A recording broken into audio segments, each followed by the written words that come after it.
bukanlah kali pertama boy group Korea Selatan BTS tampil di panggung diplomasi dunia. Sebelumnya kita tahu ya, BTS juga pernah menjadi utusan khusus Presiden Korea Selatan dalam hal diplomasi publik.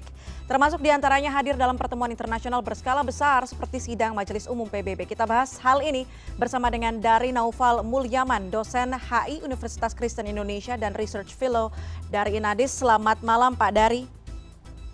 Malam, Mbak Puspa. Oke, Mas Dari kayaknya ya kalau ini muda sekali. Kita ngomongin soal BTS nih soalnya ya.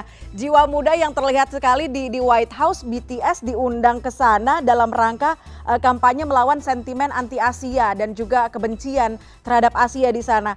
Kalau Mas Dari lihat sejauh mana kehadiran BTS ini bisa efektif mengurangi sentimen anti-Asia Amerika yang sudah lama sekali memang jadi apa namanya ya, membudaya begitu di sana. Oke, mungkin kalau untuk efektivitas itu belum bisa diukur gitu ya, karena kan baru menjadi program atau baru berproses. Tapi yang saya mau garis bawahi adalah Presiden Joe Biden memilih atau mengundang BTS ke White House itu merupakan sebuah langkah yang rasional, langkah yang logis, mengingat posisi strategis BTS di kancah internasional gitu, Mbak.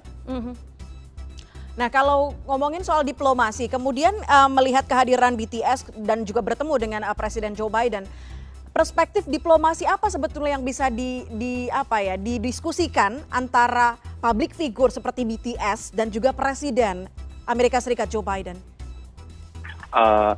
Tentu diplomasi publik kalau dalam hal ini. Seperti yang saya utarakan tadi, BTS diundang oleh Presiden Joe Biden itu sangat wajar mengingat BTS mempunyai posisi yang strategis, followersnya sangat banyak, fanbase-nya juga jaringannya luar biasa masif gitu ya.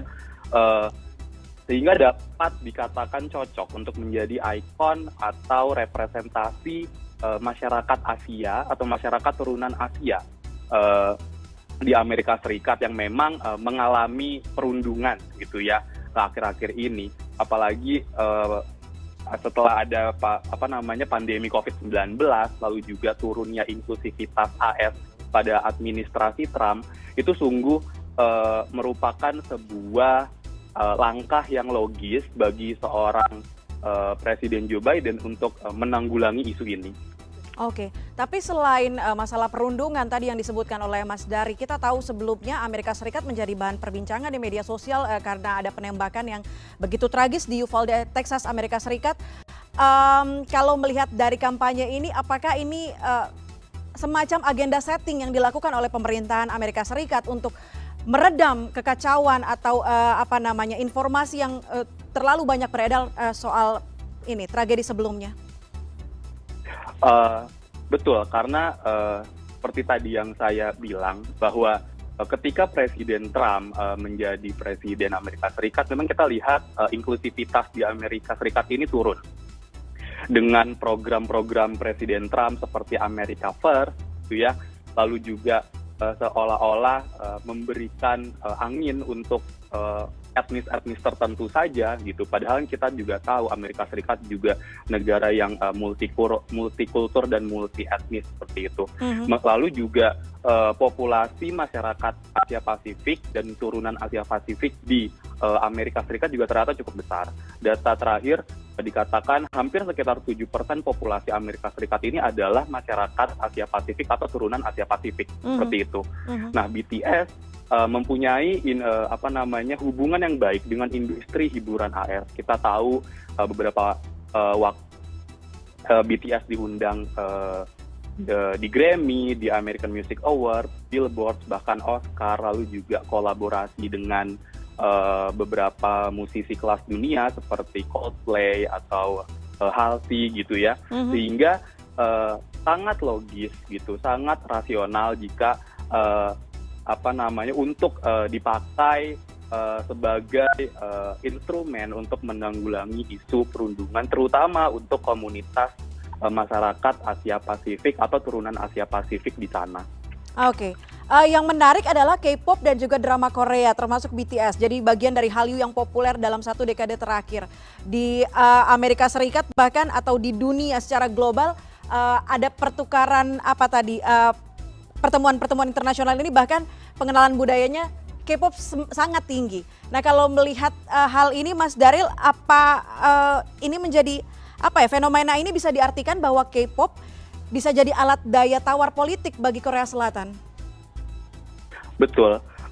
Memang seperti kita tahu juga, Korea Selatan secara sumber daya alam memang tidak sewah seperti misal negara kita gitu ya. Banyak komoditasnya itu ditopang oleh komoditas manufaktur. Nah, salah satu manufaktur yang dianggap layak, dianggap dapat berkembang di masa globalisasi itu salah satunya kan konten-konten digital, konten-konten yang tidak memerlukan pabrik yang besar, tidak memerlukan sumber daya manusia yang misalnya sangat banyak gitu ya. Sehingga akhirnya Korean Wave ini yang tadinya hanya mungkin menjadi komoditas publik Korea Selatan gitu ya, tapi disokong oleh modal yang besar gitu, lalu juga sinergi antara swasta dan pemerintahnya juga baik, akhirnya dipakai oleh Korea Selatan untuk menjadi alat tawar mereka di geopolitik internasional seperti itu. Kita juga tahu Korea Selatan merupakan negara yang ya bisa dikatakan kecil gitu ya secara wilayah. Tentaranya juga lebih banyak bersinergi dengan sekutu-sekutunya seperti Jepang dan Amerika Serikat untuk misal let's say menghadapi Korea Utara. Nah, Korean Wave akhirnya menjadi sebuah alternatif gitu untuk merepresentasikan bahwa Korea punya andil, Korea punya daya tawar, dan ini sebetulnya sudah sistematis di dalam pemerintahan Korea, bahkan kalau bisa dibilang mungkin semenjak Presiden Im Young Bak waktu itu. Mas, dari terakhir belajar dari pertemuan BTS dengan Presiden Amerika Serikat Joe Biden, kita seberapa jauh harus mengejar hal tersebut supaya Indonesia, mungkin industri hiburan Indonesia bisa melakukan hal yang sama seperti industri hiburan di Korea Selatan? Yang pasti sinergi antara swasta dan pemerintahnya. Kalau misal kita melihat dari apa yang sudah dilakukan Korea Selatan, ide-ide itu sebenarnya sudah ada. Ide-ide itu sudah ada, cuman mungkin kapabilitas materinya agak jauh berbeda. Korea Selatan kita tahu mereka banyak investasi besar-besaran di riset, investasi besar-besaran di inovasi, lalu juga akhirnya sinergi itu terwujud dengan natural gitu. Maka jika pemerintah Indonesia ingin paling tidak industri hiburannya itu berjalan dengan baik seperti Korea Selatan, ya sinergi lalu konsisten gitu ya. Konsisten dalam artian banyak. Mungkin ini penyakit lama bangsa kita ya, setiap ganti pemimpin gitu ya. Pemimpin itu kan banyak, bisa presiden, bisa menteri, bisa kepala lembaga. Setiap ganti pemimpin, ganti lagi kebijakannya.